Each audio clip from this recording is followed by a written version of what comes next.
ब्रह्मास्त्र coaching class में आपका हार्दिक स्वागत है। आज आपको गुर्जर प्रतिहार वंश की भीनमाल शाखा के बारे में बताएंगे। कल हम पढ़ते गुर्जर प्रतिहार वंश के बारे में, मंडोर शाखा के बारे में पढ़े थे।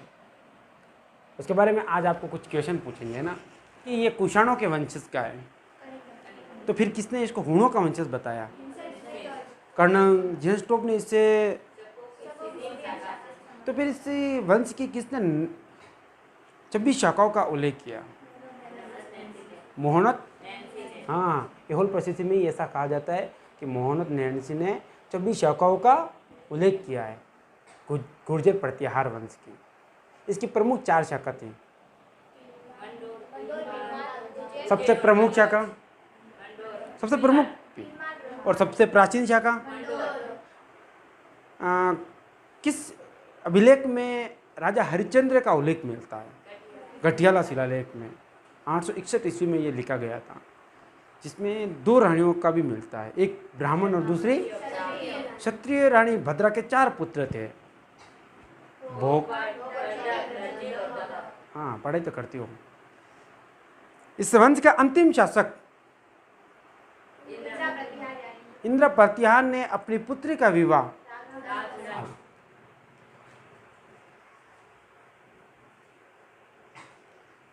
भीनमाल जो शाखा थी ये प्रतिहार वंश की सबसे प्रमुख शाखा थी। प्रतिहार वंश की सबसे प्रमुख या शक्तिशाली शाखा भी कहा जाता है। इसको प्रतिहार वंश की सबसे महत्वपूर्ण शाखा या शक्तिशाली शाखा कहते हैं। कौन सी शाखा? शक्तिशाली। इस भीनमाल शाखा के जो शासक हुए इनको क्षत्रिय ब्राह्मण कहा गया। क्या कहा गया? और इस भीनमाल शाखा के समय ह्वेनसांग, चीनी यात्री ह्वेनसांग आया था भारत, और उसने भीनमाल को, मेरे को क्या हुआ? चीनी यात्री ह्वेनसांग इस समय भारत आया हुआ था, और इसने भीनमाल को पिल्लो भोलो कहा था। क्या कहा था? पिल्लो भोलो। क्या कहा था बेटा? पिल्लो भोलो। किसको कहा था? भीनमाल को कहा कि ये तो पिल्लो भोलो। और यहाँ पर जो शासक थे, इस शासकों को कहा था, प्रतिहार साम्राज्य को क्या कहा था उन्होंने? कुचोलो। क्या कहा था? कुचोलो। मतलब यहाँ के शासकों को कुचोलो कहा था। कुचोलो किसने कहा था? चीनी यात्री ह्वेनसांग ने। वो आया था भारत। उस समय भीनमाल के शासकों को, भीनमाल को तो पिल्लो भोलो कहा था, और यहाँ के शासकों को, साम्राज्य को, प्रतिहार के साम्राज्य को उन्होंने कुचोलो कहा था। और यहाँ के जो शासक हुए उनको क्षत्रिय ब्राह्मण कहा गया। क्या कहा गया? अब भीनमाल का जो प्रथम शासक था वो कौन था? भीनमाल का प्रथम शासक था नागभट्ट। कौन था बेटा? इसको नागभट्ट प्रथम भी कहते हैं। नागभट्ट प्रथम भी कहते हैं। इस शाखा की प्रतिहारों का उद्भव स्थान भी मंडोर शाखा से ही माना जाता है। इस शाखा का जो उद्भव स्थान हुआ है वो मंडोर का ही प्रतीक रूप माना जाता है। कहते हैं मंडोर से ही भीनमाल का भी उद्भव हुआ है, क्योंकि आपने राजा हरिश्चंद्र के बारे में कल पढ़ाया था आपको, है ना? तो राजा हरिश्चंद्र की तरह शिलालेखों में इस वंश के शासक नागभट्ट प्रथम को राम का प्रतिहार कहा गया। किसका प्रतिहार? राम का प्रतिहार कहा गया था। मेघनाथ का युद्ध का अवरोधक भी बताया गया नागभट्ट प्रथम को। मेघनाथ के युद्ध का अवरोधक। नारायण के मूर्ति का प्रतीक बताया गया। किसको? नागभट्ट प्रथम को। कहा कि ये तो राम का प्रतिहार है, मेघनाथ के युद्ध का अवरोधक है, इंद्र के घरों का नाशक है। नाशक का अर्थ क्या होता है? नाश करने वाला। और नारायण भगवान की मूर्ति का प्रतीक है ये। तो इसका मतलब ये सीधा जाता है कि नागभट्ट प्रथम किसके अधीन थे? किसको मानते थे? भगवान श्री विष्णु जी को मानते थे। नागभट्ट प्रथम के समय विष्णु जी को मानते थे। ऐसी विशेषताओं से इनको विभूषित किया गया था, इसलिए इस शाखाओं को रघुवंशी प्रतिहार भी कहा गया। कौन सा प्रतिहार? रघुवंशी प्रतिहार भी कहा गया था। नागभट्ट को क्षत्रिय कहा गया, क्षत्रिय ब्राह्मण कहा गया। 26 शाखाओं का उल्लेख किया था मोहम्मद नैन्सी ने। और प्रशस्ति का अर्थ क्या होता है? प्रशस्ति किसे कहते हैं? किसी के प्रशंसा में लिखी हुई चीज होती है। और एहोल प्रशस्ति किसके प्रशंसा में लिखी गई थी? पुलकेशिन सेकंड, चालुक्य शासक पुलकेशिन सेकंड की प्रशंसा में रवि कीर्ति द्वारा संस्कृत भाषा में तथा चंपू शैली में लिखी गई थी। किसने लिखी थी? रवि कीर्ति ने, है ना। इसका प्रथम साक्ष्य भी, अभिलेखीय साक्ष्य कहाँ मिलता है प्रत्यारों का? एहोल प्रशस्ति में ही मिलता है। और एहोल प्रशस्ति में भीलमाल के जो ये नागभट्ट प्रथम है ना, इसको यहाँ का वास्तविक संस्थापक बताया है। किसको? नागभट्ट प्रथम को भीलमाल शाखा का वास्तविक संस्थापक बताया। बाकी एहोल प्रशस्ति के अलावा अगर आप कहोगे कि भीलमाल शाखा का वास्तविक संस्थापक कौन है, तो वत्सराज है। कौन है? वत्सराज, जो त्रिराज्य संघर्ष में उसने उसी के कारण हुआ था। बाकी एहोल प्रशस्ति के अनुसार भीलमाल शाखा का वास्तविक संस्थापक कौन है? नागभट्ट प्रथम। कौन है बेटा? नागभट्ट प्रथम। इन प्रतिहारों ने चावड़ों से भीलमाल राज्य को छीना था। किनसे? चावड़ों से भीलमाल राज्य को छीना था। उसके बाद इन्होंने तदंतर आबू, जालोर आदि पर इन्होंने क्या किया था? शासन किया था और उज्जैन को अपनी राजधानी बनाया था। भीलमाल की जो नागभट्ट प्रथम था, इसकी दो प्रमुख राजधानियां थी, एक उज्जैन और एक भीलमाल। दूसरी राजधानी इन्होंने उज्जैन को बनाया था। कुलेमाला किसने लिखी थी? उद्योतन सूरी ने। उद्योतन सूरी ने जो कुलेमाला ग्रंथ लिखा था, उसके अनुसार यह अन्य ऐतिहासिक ग्रंथों के या साधनों के आधार पर डॉक्टर दशरथ कुमार ने भीलमाल शाखा की जो नागभट्ट प्रथम थे, इसकी राजधानी उन्होंने जालोर को बताया। बाकी जो जालोर है वो नागभट्ट प्रथम की राजधानी है। किसने कहा था? डॉक्टर दशरथ शर्मा ने कहा था। लेकिन दूसरे कई सारे इतिहासकार थे, उन्होंने इनकी राजधानी को उज्जैन और कन्नौज बताया था कि इनकी राजधानी नागभट्ट प्रथम की जो राजधानी है, जो प्रतिहार वंश की जो राजधानी है, वो क्या है? उज्जैन है, कन्नौज है। कुछ इतिहासकार कहते हैं कि इनकी राजधानी कन्नौज है, कुछ इतिहासकार कहते हैं कि इनकी राजधानी उज्जैन है। और कन्नौज के महाराज पूरे जो राज्य था, उस राज्य को अपने अधीन कर लिया था नागभट्ट प्रथम ने। नागभट्ट प्रथम ने पूरे कन्नौज के राज्यों को अपने अधीन कर लिया और उसको अपनी राजधानी, वहाँ पर अपनी राजधानी स्थापित की। इसलिए नागभट्ट प्रतिहारों को कुछ इसी कारण से कन्नौज का भी प्रतिहार कहा गया है, क्योंकि इसने अपने कन्नौज को भी अपने अधीन कर लिया था। नागभट्ट के समय सिंध से बलोचों ने आक्रमण किया था। किसने? और अरबों ने अरब से आक्रमण किया था नागभट्ट प्रथम के समय। तब इसने भारत की सीमा में, अपनी सीमा में उन आक्रमणकारियों को भारत में घुसने नहीं दिया। इस कारण से नागभट्ट प्रथम और ख्याति के रूप में और आगे बढ़ गए थे।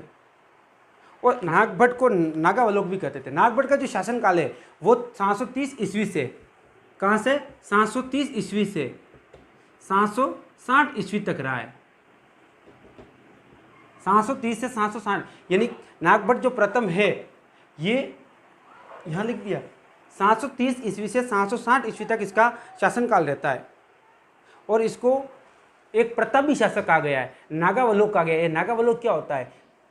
नागभट्ट का जो दरबार लगता था ना, इसको नागावलोक का दरबार कहते थे, नागावलोक का दरबार कहते थे। और जिसके समय तत्कालीन जितने भी राजपूत शासक थे, वो सारे, जैसे चौहान, गुहिल, चालुक्य, चंदेल, कलचुरी, परमार, राठौड़, ये सब इनके सामंत के रूप में रहते थे। किनके? नागावलोक के। ये इनको नागावलोक कहते थे और नागावलोक के सामंत के रूप में रहते थे। और वो इस बात से गर्व करते थे अपने आप को कि हम तो नागावलोक के क्या है? सामंत है। ऐसा गर्व महसूस करते थे। इसी के समय आक्रमण भी कर आते और ये अपनी सीमा में घुसने नहीं देते हैं। कटियाला शिलालेख में ऐसा मिलता है कि मल्लेश के अरब आक्रमण, मल्लेश के नरेश को की सेनापति को नागभट्ट प्रथम पराजित करता है।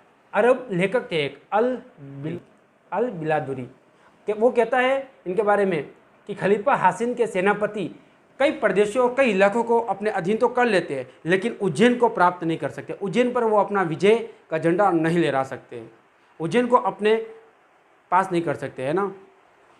इसके समय नागभट्ट प्रथम के समय दो राजधानी थी, एक तो भीनमाल, एक उज्जैन। भीनमाल कहाँ है? भीनमाल कहाँ है? जालोर में बेटा। और उज्जैन कहाँ है? एमपी में। एमपी में राठौड़ों की एक छतरी बड़ी हुई है, राठौड़ों के शासकों की। बताओ किसकी है? एमपी उज्जैन। दुर्गादास राठौड़। किसके? हाँ, दुर्गादास राठौड़, वो उज्जैन है ना, तो उनकी छतरी वहीं बनी हुई है, दुर्गादास राठौड़ की। नागभट्ट प्रथम की मृत्यु के बाद इसका भतीजा कुकुक शासक बनता है। कौन बनता है बेटा? कुकुक। कुकुक के बारे में ज़्यादा कोई जानकारी नहीं मिलती है, बस इतना मिलता है कि ये नागभट्ट का भतीजा था।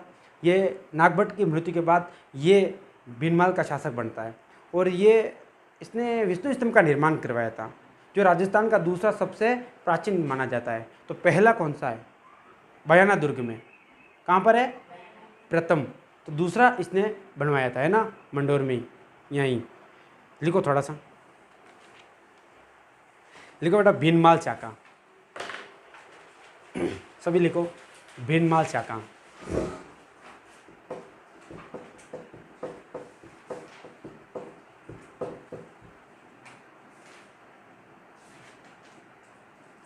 भीनमाल चाका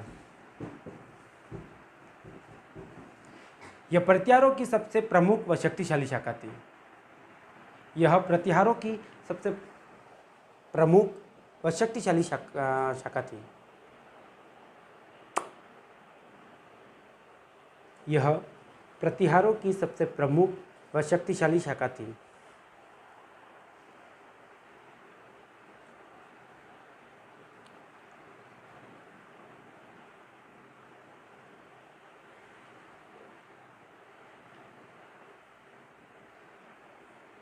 नागभट्ट, लिखो प्रथम शासक हुए थे नागभट्ट, तो लिखो नागभट्ट, और शासन काल भी लिख देना, मैं लिखूं बोर्ड पर, हैं? लिखो नागभट्ट प्रथम 730 से 760 ईस्वी तक शासक रहे। 730 ईस्वी से 760 ईस्वी तक शासक रहे। ये भीनमाल के संस्थापक, ये भीनमाल के प्रतिहारों के संस्थापक थे। ये भीनमाल के प्रतिहारों के संस्थापक थे।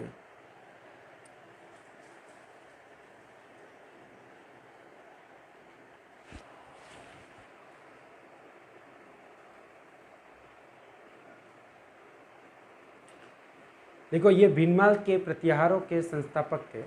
नेक्स्ट पॉइंट लिखो बेटा। इन्हें अन्य उपनामों से भी जाना जाता है। नागभट्ट प्रथम को अन्य उपनामों से भी जाना जाता है। नागभट्ट प्रथम को अन्य उपनामों से भी जाना जाता है। राम का प्रतिहार,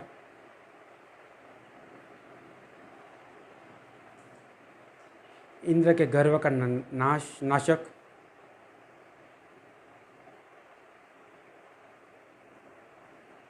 इंद्र के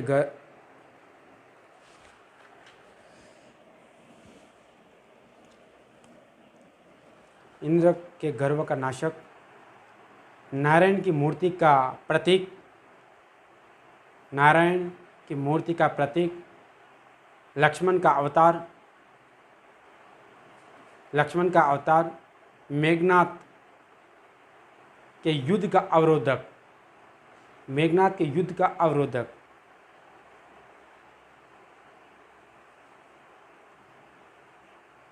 आदि उपनामों से जाना जाता है। इसके समय 2 राजधानियां थी। देखो बेटा, इसके समय 2 राजधानियां थी।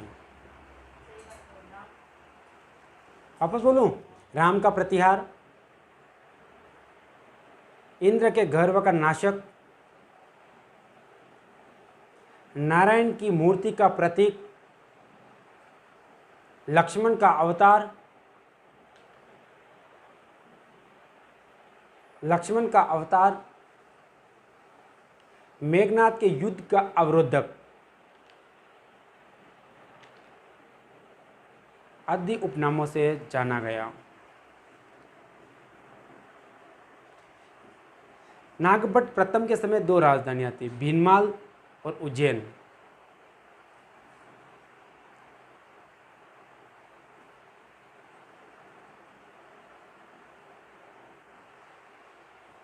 नागभट्ट को ऐहोल प्रशस्ति में भीनमाल का वास्तविक संस्थापक माना गया। तो लिखो ऐहोल प्रशस्ति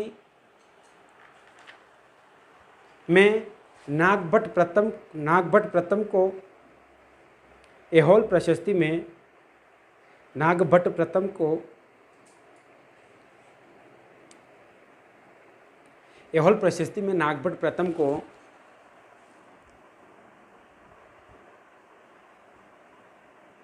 ऐहोल प्रशस्ति में नागभट्ट प्रथम को प्रतिहारों का वास्तविक संस्थापक माना गया।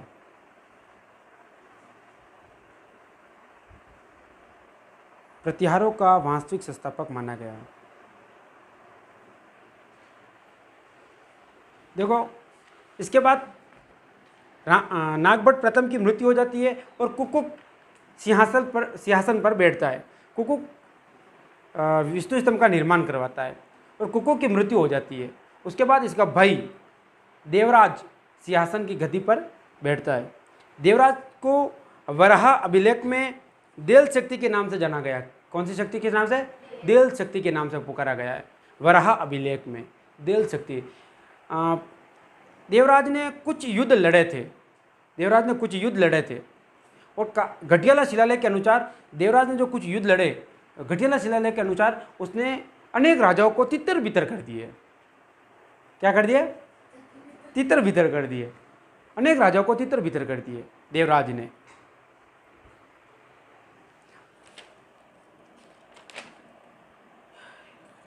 इन्हें वैष्णव धर्मावलंबी भी कहा गया। ये वैष्णव धर्मावलंबी था। देवराज जो था ये वैष्णव धर्मावलंबी था। इसकी जो रानी थी भूमिका देवी, उसी से वत्सराज का जन्म हुआ था। लिखो थोड़ा सा। देवराज ने उज्जैन में शासन किया था। कहाँ पर शासन किया था? उज्जैन में शासन किया था। लिखो कुकुक। लिखो इसने विष्णु स्तंभ का निर्माण करवाया। कुकुक इसने विष्णु स्तंभ का निर्माण करवाया था।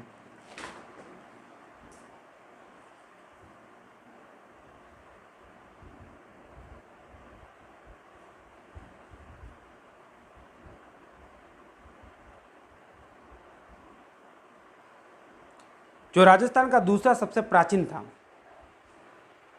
जो राजस्थान का दूसरा सबसे प्राचीन है।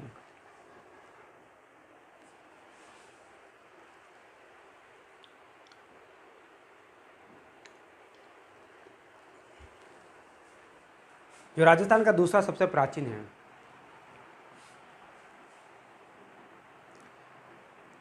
प्रथम बयाना दुर्ग में, बयाना दुर्ग। इसके बाद शासक बना था देवराज। तो लिखो देवराज। नेक्स्ट शासक का नाम लिखो बेटा, देवराज।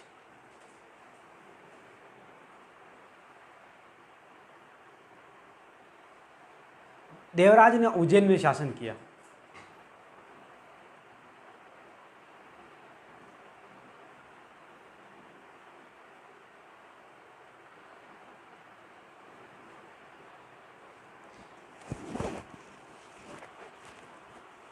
नेक्स्ट वन लिखो वत्सराज। नेक्स्ट राजा लिखो वत्सराज।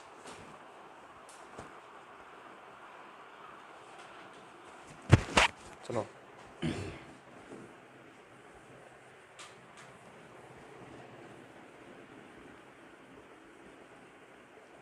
देखो वत्सराज के बारे में आपको थोड़ा बहुत बता देता हूँ कि वत्सराज को जय वराह रणहस्तिन, रणहस्तिन का अर्थ क्या होता है? रणहस्तिन। वत्सराज, वत्सराज को रणहस्तिन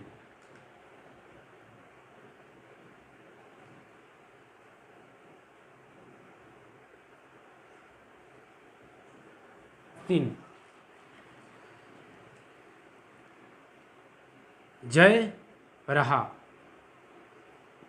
तथा सम्राट कहा गया। वत्सराज को रणहस्तिन, रणहस्तिन का रण का मतलब और हस्तिन का मतलब हाथी, युद्ध का हाथी। किसको कहा गया? वत्सराज को कहा था। जय वराह, वराह भगवान श्री विष्णु के 10 अवतारों में से एक अवतार था। तो इसका मतलब ये होता है कि जय वराह का उपाधि दी गई वत्सराज को, यानी कि वत्सराज जो थे वो विष्णु के अधीन थे, विष्णु भगवान के उपासक थे, है ना। और सम्राट कहा गया किसको? वत्सराज को। इसके समय दो लेखक इतिहासकार आते हैं। उद्योतन सूरी इन्हीं के समय कोलेमाला की रचना की थी, इन्हीं के समय वो आए और कोलेमाला की रचना की थी। और जिनसेन सूरी ने हरिवंश, जिनसेन सूरी ने किसकी रचना की थी? हरिवंश पुराण की रचना की थी। जिनसेन सूरी ने हरिवंश पुराण की रचना की थी। वो दोनों इसी के समय इन दोनों ग्रंथों की रचना किया था।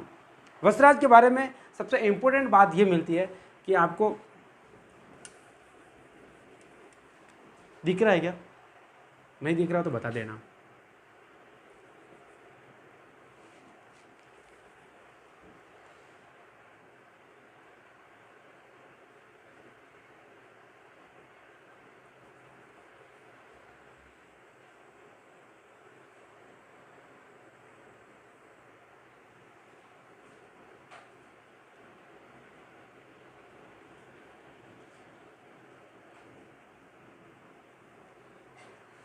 आपकी भीनमाल शाखा थी यहाँ पर, है ना। तो यहाँ पर आपके जो थे वो वत्सराज शासन कर रहे थे। कौन? वत्सराज। यहाँ पर आपके कन्नौज है, कहाँ है? यहाँ। और यहाँ पर आपके राष्ट्रकूट, यहाँ पर धर्मपाल था। कौन सा पाल? धर्मपाल, यानी पाल वंश था। कौन सा वंश? पाल वंश। पाल वंश के जो शासक थे वो धर्मपाल थे। राष्ट्रकूट के जो शासक थे वो ध्रुव फर्स्ट थे। और यहाँ पर जो वंश था उसका नाम था आयुध वंश। कौन सा वंश? आयुध वंश। आयुध वंश के शासक की मृत्यु हो जाने के बाद यहाँ पर दो भाई आपस में लड़ रहे थे। उनका नाम था इंद्रायुध और चक्रायुध। चक्रायुध। और एक का नाम था इंद्रायुध। चक्रायुध और इंद्रायुध दोनों भाई आपस में लड़ रहे थे शासन को लेकर, सिंहासन की गद्दी को लेकर। दोनों भाई आपस में लड़ रहे थे। तो धर्मपाल अपनी सेना भेजता और चक्रायुध को यहाँ का शासक बना देता है अप्रत्यक्ष रूप से। अब ये इंद्रायुध की जगह पर चक्रायुध को क्या बना देता है? अपना शासक बना देता है। यानी कि हम ये कह सकते हैं कि धर्मपाल ने अप्रत्यक्ष रूप से यहाँ पर अपना शासन करना शुरू कर दिया था। लेकिन प्रत्यक्ष रूप से कौन करता है? वत्सराज। वत्सराज यानी पश्चिमी भारत की तरफ अपना सब कुछ जमा देता है और उसके बाद ये आगे की ओर निकलते हैं। तो ये इधर से जब ये निकलते तो ये कन्नौज पे आते हैं। तो कन्नौज पर अपना अधिकार जमाने के लिए ये चक्रायुध से युद्ध करते हैं। और चक्रायुध से ये युद्ध करते हैं तो चक्रायुध इसमें हार जाता है। तब धर्मपाल अपनी सेना भेजता है और धर्मपाल का और वत्सराज का आपस में युद्ध होता है। तब धर्मपाल जो होता है वो हार जाता है और उसको पुनः वापस क्या करना पड़ता है? लौटना पड़ता है। और चक्रायुध भी हार जाता है। अब वत्सराज तो आगे की ओर बढ़ रहा था, तो यहाँ पर किसको बिठाएगा? तो ये इंद्रायुध को यह क्या करता है? कन्नौज पर शासन के रूप में बिठा देते हैं। और इस प्रकार वत्सराज हिमालय की ओर निकल पड़ते हैं और हिमालय से वापस लौट रहे थे। तब जो राष्ट्रकूट थे, राष्ट्रकूट के जो शासक थे ध्रुव फर्स्ट, ये ध्रुव फर्स्ट अपनी इधर आपको पता हो तो कौन सा पर्वतमाला है? ये विंध्याचल पर्वतमाला है। इधर आपके अरब सागर आ जाता है। कौन सा सागर आ जाता है? और इधर आपके बंगाल की खाड़ी आ जाती है। तीनों तरफ समुद्र आ जाता है। तो ये राष्ट्रकूट जो ध्रुव फर्स्ट था ये ऊपर की ओर निकलता है, यहाँ से ऊपर की ओर निकलता है। तो इधर से ये वत्सराज जो होता है ये वापस हिमालय जाकर वापस आ रहा होता है। तब इन दोनों के बीच में युद्ध होता है। युद्ध के दौरान वत्सराज जब भीनमाल से निकला और कन्नौज आया तो कन्नौज आते ही इसने चक्रायुध से युद्ध किया था। जैसे चक्रायुध से युद्ध किया और चक्रायुध को पराजित किया, ये लगातार ये खबरें कहाँ जा रही थी? भीनमाल जा रही थी।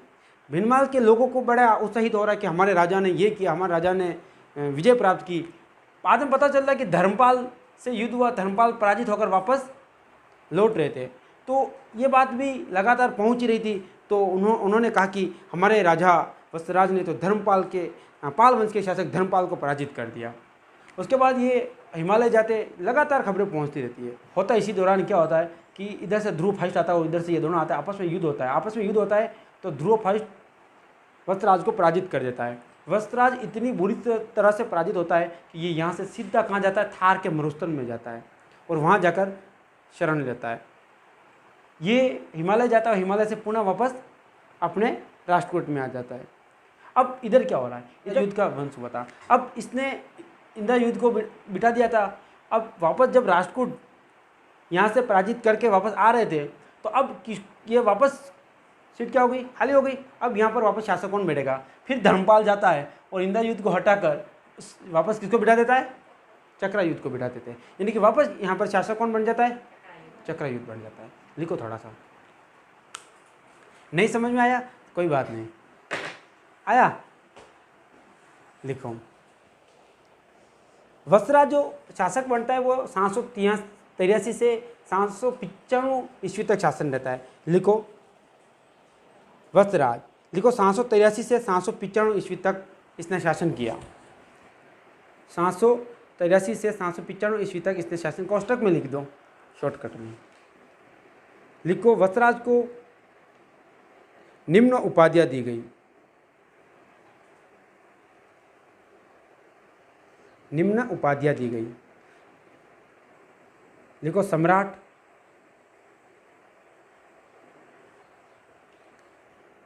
सम्राट, रणहस्तिन, जय वराह,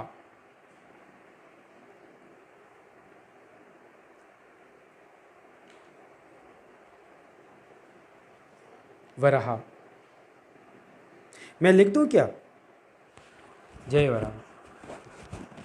ये चित्र बनाना चाहो तो बना लो।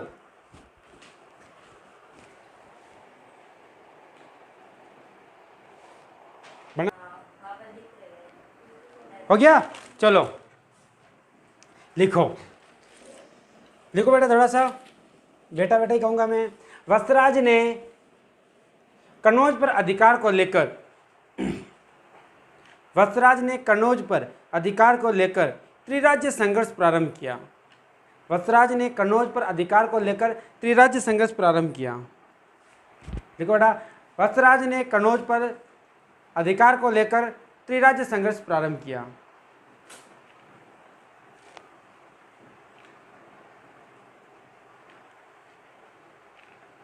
जो पाल वंश त्रिराज्य संघर्ष प्रारंभ किया। वत्सराज ने कन्नौज पर अधिकार को लेकर त्रिराज्य संघर्ष किया, प्रारंभ किया, जो पाल वंश, प्रतिहार तथा राष्ट्रकूट के बीच हुआ।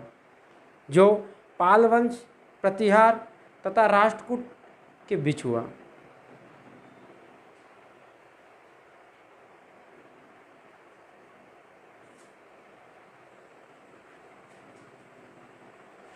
वत्सराज ने कन्नौज पर अधिकार किया।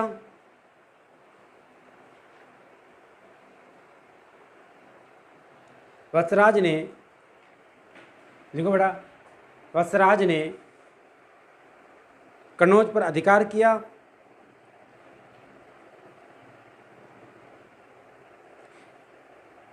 तथा आयुध वंश के चक्रायुद्ध को हटाकर इंद्रायुद्ध को कन्नौज का शासक बनाया। आयुध वंश के शासक को हटाकर इंद्रायुद्ध को कन्नौज का शासक बनाया।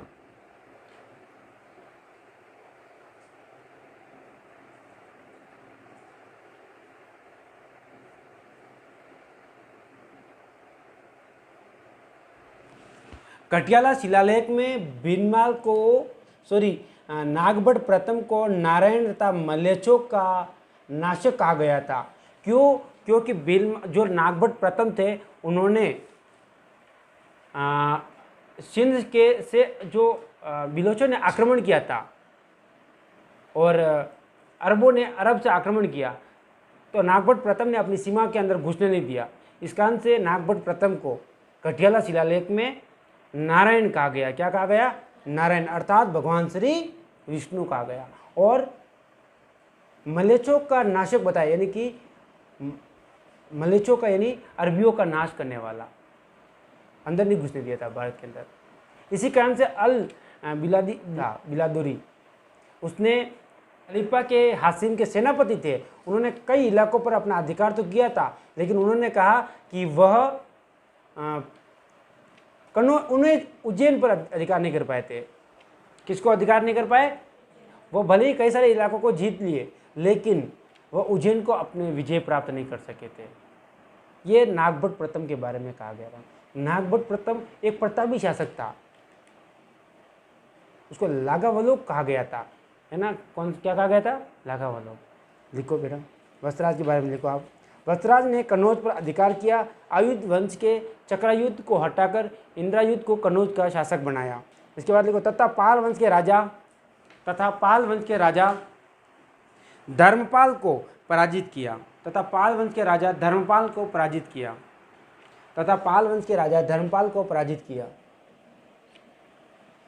परंतु लौटते समय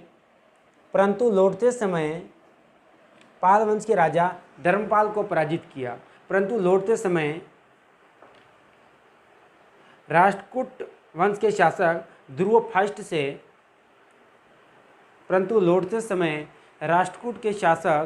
ध्रुवफाष्ट से वत्सराज पराजित हुआ।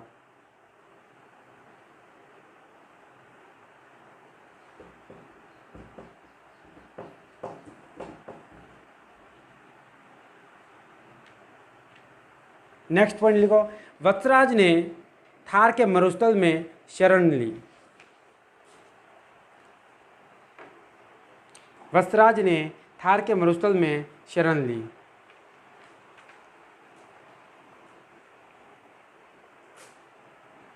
वत्सराज ने थार के मरुस्थल में शरण ली। Thank you class. आज आपका यही टॉपिक इतना ही है ना, बाकी का जो टॉपिक है वो कल पढ़ाएंगे आपको, ठीक है। ये आप कल तक याद कर लेना जो लिखवाए वो। कोई चीज़ कोई क्वेश्चन नहीं समझ में आया तो पूछ सकते हो मेरे को। फर्स्ट का अर्थ ये होता है कि ये प्रथम शासक है, और सेकंड का अर्थ होता है कि इसी नाम से दो राजा हुए हैं। अब देखो, आप भंडोर शाखा पढ़ रहे थे, तब नागभट्ट आया था नहीं आया? उसने मंडोर व रोहिष्कुप नगर में, सॉरी, नागभट्ट प्रथम आया था, उसने मेडंतकपुर को अपनी दूसरी राजधानी बनाया था। नागभट्ट जो मंडोर शाखा में थे, ये नागभट्ट जो प्रथम है ये भिनमाल शाखा का प्रथम है, वो मंडोर शाखा का था, ये भिनमाल शाखा। और आएगा एक नागभट्ट, सेम नाम की वजह से।